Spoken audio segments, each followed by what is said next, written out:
G'day and welcome to the creative process of the Tilak project. This is the musical tour de force of which you'll be able to get a glimpse into the background of my creative process. I'm not going to try and make it, I'm going to try and veer it away from, the personal kind of aspects of the creation and give a kind of demonstrative example of what it is that I'd use to get the ideas out of my mind into the ears of my dear listeners. And that is mediated through GarageBand as my digital audio workstation. So if you're hearing this, that means that everything's all good in the recording. To get the QuickTime player to feedback in upon itself. I am very minimal when it comes to hardware. I'm keeping everything sort of really simple because I wish to, exemplify the creative possibilities that exist within GarageBand. So, having said that, let's begin. So, we're going to start with a particular track that I've sort of reversed engineered. So, as you can see in your screen, we've got here 7 channels, 1, 2, 3, 4, 5, 6, 7, and this is a track that I've already made. I made last week, and I've deleted the content and just kept all the sort of instruments and parameters readily available so that I can go through it with you from scratch, how it is that this track came about. So what we have here is a track that, well, firstly the melody came to me. Now, as I said, I'm not going to get too personal about it, but rarely does that ever happen. This song just wanted to be realized. I recorded this last Monday, and I started with the melody, so it was just like a humming kind of song that that sounds kind of nice, and a couple of lyrics popped into my head. What could this be about? And I find that to be very sort of cathartic, a very nice release. So it's kind of like, should we say, it just sort of like finalizes something that was going along in my mind. Anyway, not to get too personal about it, see, I'm sort of lost for words there. But what I did to begin with was to create a new track, and the new track gave me the option to choose what sound, obviously, and then from the library I just went with the original sound of the classic electric. This track isn't going to be used in the final production. This is basically just a reference point as to like the song focuses itself around, obviously it's a melody, right? And that is perfectly fine for my uses because it seems to emulate quite well the kind of acoustic range that a voice occupies. Has that kind of timbre.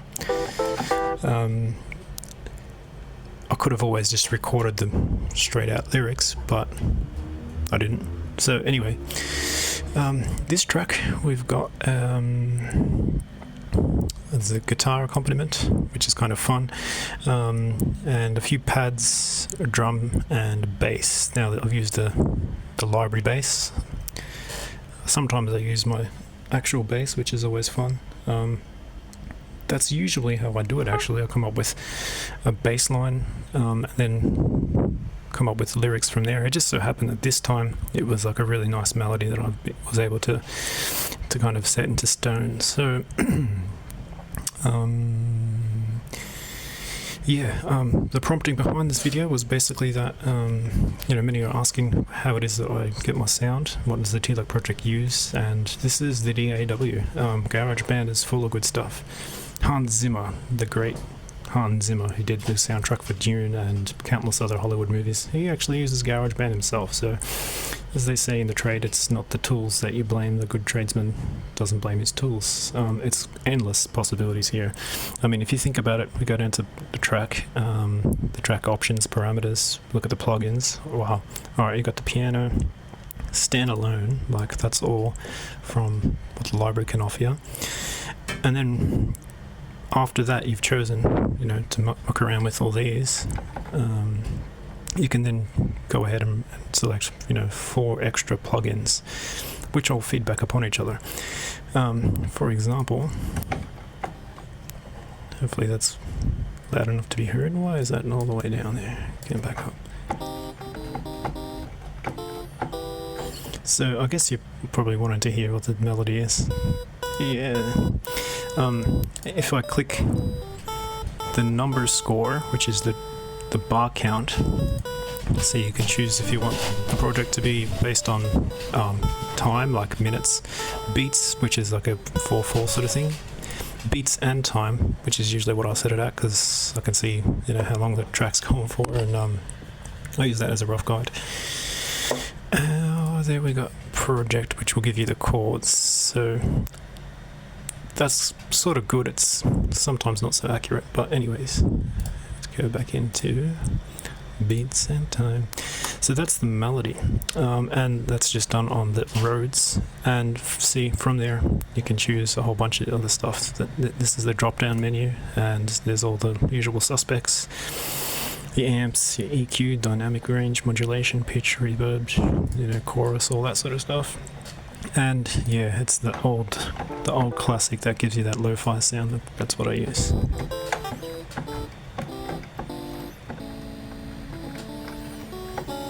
Now, yeah, for someone who's not so musically adept, I mean, I haven't really studied the chords or anything like that. Some say that actually kills creative capacity, but anyways, that's another tangent. So I'll just use it by ear. So then we got the melody is going to be like that. Generally after the melody, which is just a raw idea straight from the MIDI into record, press that button here. I'll record that with the metronome. This is absolute scratch, like this is just starting from absolute zero, ground level. But instead of using the metronome, now that that's sort of recorded, what I'll do is quantize generally to 16ths. Now this is a pretty important fact because there's a lot of talk about in this DAW community to be sort of very antagonistic against quantization because it takes away the humanity of the project, the creative, the small mistakes of which gives that nicety. So I'll quantize to 16ths, which is still allowing for a little bit of leeway, but it's going to be on the grid, you know what I mean? So then that's quantized. The next step would be to hit up the drums. So I've gone ahead and chosen Alphabet City for this particular drum track, and wait, did I? No, I used, that. So sample recording, let's keep the metronome on, and to have that melody in the background, we'll continue to record the drums.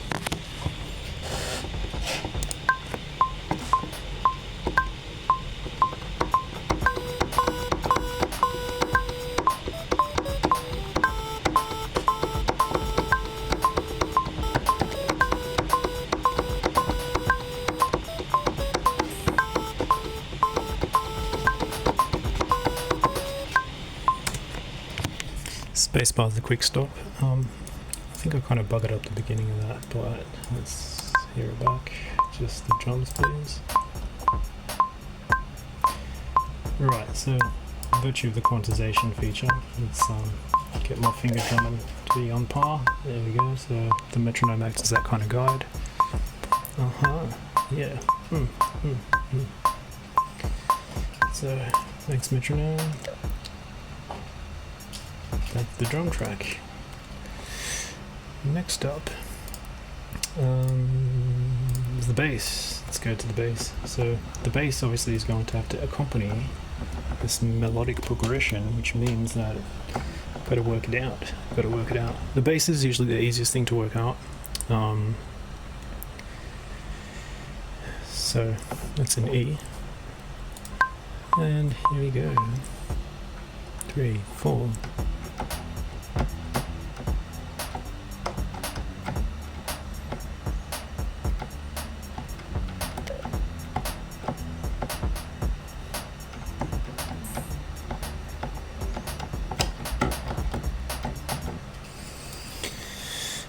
Kind of like a Fresh Prince of Bel-Air sort of thing. I didn't really mean that, but this is how it came about. So that should accompany the melody quite nicely.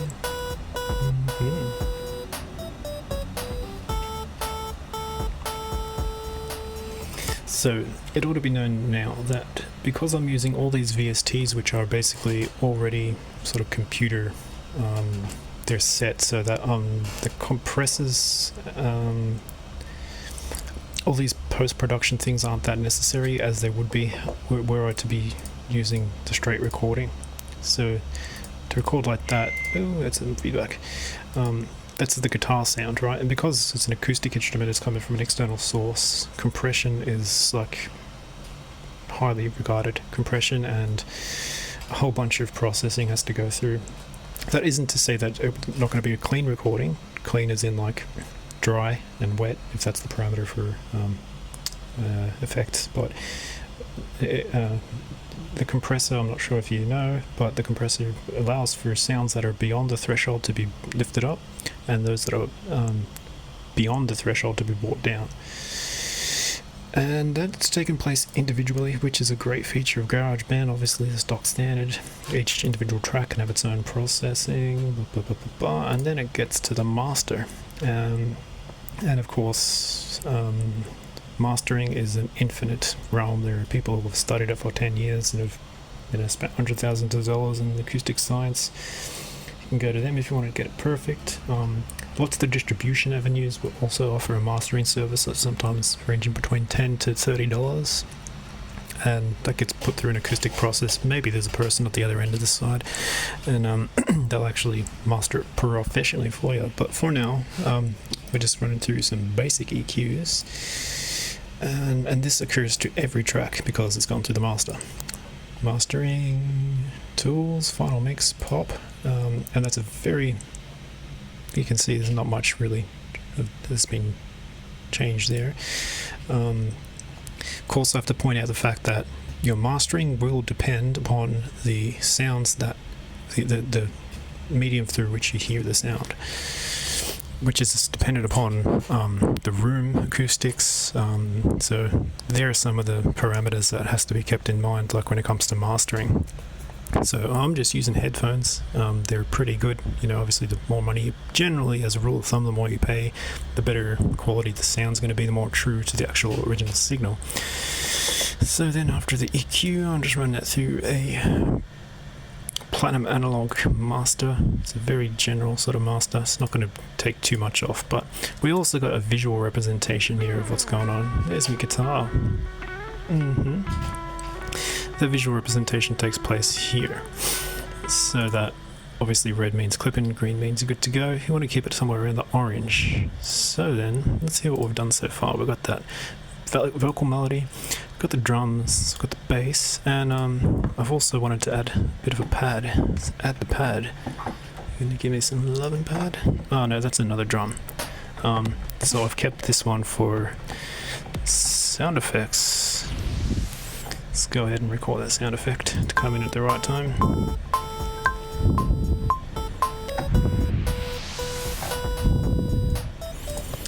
Cool beans, and that's what we got so far.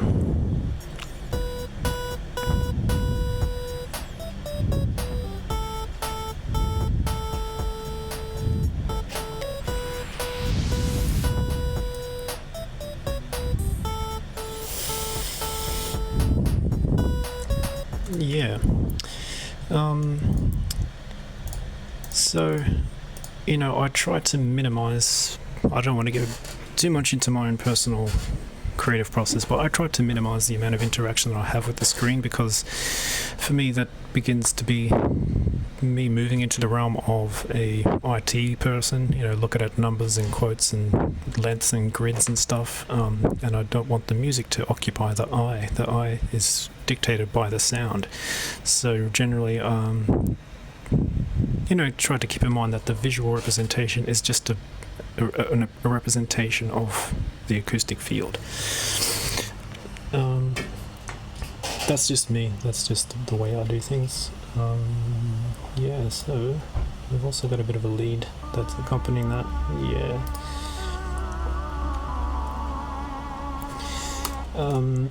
While we're into the soundscape, I am going to mention that here I've got a low frequency oscillation taking place, which is sometimes an option that comes built into the synthesizer,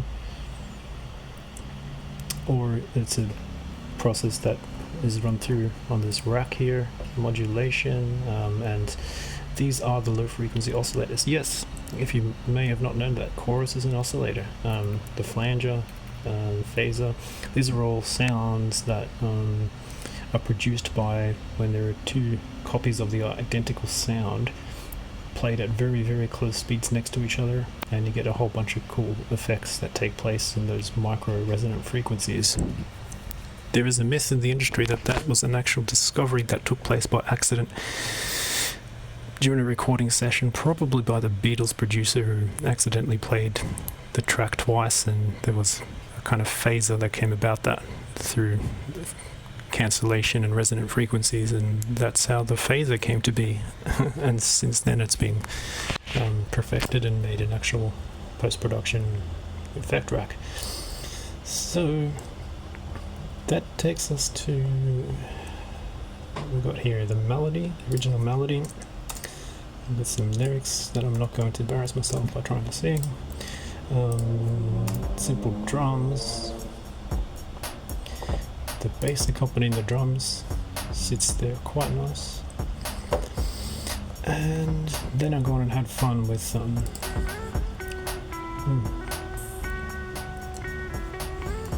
the guitar rack. So there's plenty to do here in the guitars, and that's done by when I go to choose an audio type.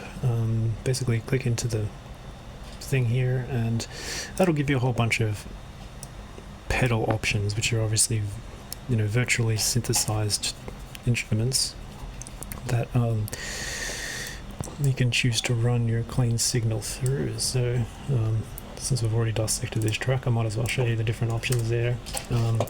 It's pretty clean. That I like that because it's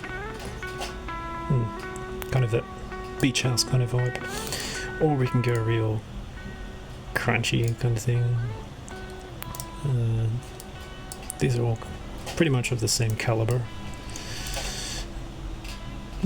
Or we can go real crazy, you know, experimental kind of.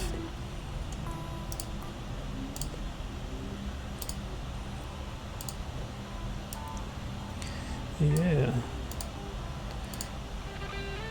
got the shred happening. The white stripes, sort of strokesy kind of sound there. And so, but yeah, look, in order to get my sound sort of homogenized, I won't move from different pedals and amplifier processes that much. I try and keep it pretty much the same so that there's a distinct and my own sound has been made there, you know what I mean? So Control Z, obviously all those keys, that'll just take you back to the original. And you can hear it's got a phaser on it. What else? See the compressor for reasons mentioned earlier. And that's how it sounds all together. So yeah, in short, first things first, the chronology of it. The melody comes about, and then I'll find maybe like a nice arrangement of chords that supports the melody. Right, so the melody's doing its thing in E. It's going, yeah, it's an E or D minor. And so the pad is just going to be doing that. The pad's just saying, yeah, okay, melody, you can do what you want in that realm, but I'm just going to be here doing the underlying sort of stuff. The bass is also taking that first root note, so that's a D minor. It means that the bass is just hanging around on E. I'll be doing a couple of funky things up in the third and the fifth. And yeah, it's a matter of if I want to quantize that. Quantized, so I mean it all works well together. And I'm not, again, a professionally trained musician. A magician never reveals his tricks, but it sounds pretty good if you ask me.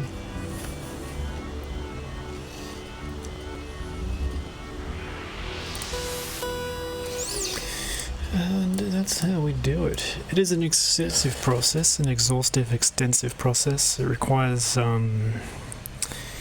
well, if time's on your side, you know, I'm always working with this as though the clock is ticking. It's not a matter that I can just come in here and just play forever. Studio time, even the home studio, is dear. The minute hand is always moving. So that means that, you know, as a rule of thumb, generally, I don't like to get too caught up into the process of hearing it over and over again, because new sounds give birth to new ideas, and the idea would be to stick to that original intention. And as a reference point, to use this track as I did, the melody itself generally offers that kind of reference point. And what can even further deepen that, and I'm coming here from a computer kind of logical point of view, but the lyrics, like what is being said in this song, that's really what you have to remember when using a computer to do creative stuff. What is being said, and how does that music carry that message? And obviously you're going to have things come back to you, like your outside influences, what your sort of sound is aspiring to be like, maybe something that you've heard before, and then all of a sudden sometimes this can happen, is that, oh shit, this sounds like another song. And that's nothing to be ashamed about. It happens all the time. Ideas give birth to ideas. This is the postmodern 21st century. We're all using the same stuff, so the idea there is just to be just to cover it, to hide it well, so that you don't get done for plagiarism, and you can maintain some originality. So that isn't to say that I'll have a final closing statement upon the endless debate of whether or not it's lyrics then music or music then lyrics, but generally speaking, if you can sort of maintain your initial idea, strengthen it, and have everything else to accompany it musically, acoustically, then that image or that initial idea is carried through to the end, and that song is realized, to realize the song. So that's my creative process. Hopefully the recording's all good and done. 20 minutes of hearing me talk about music. Thank you for your patience. But yeah, that's the Tilak project. That is my creative process with aid through the computer system. Hope you have a nice day, and perhaps I could hear back from you. What do you reckon? Alright, take it easy. Peace and love. Bye-bye.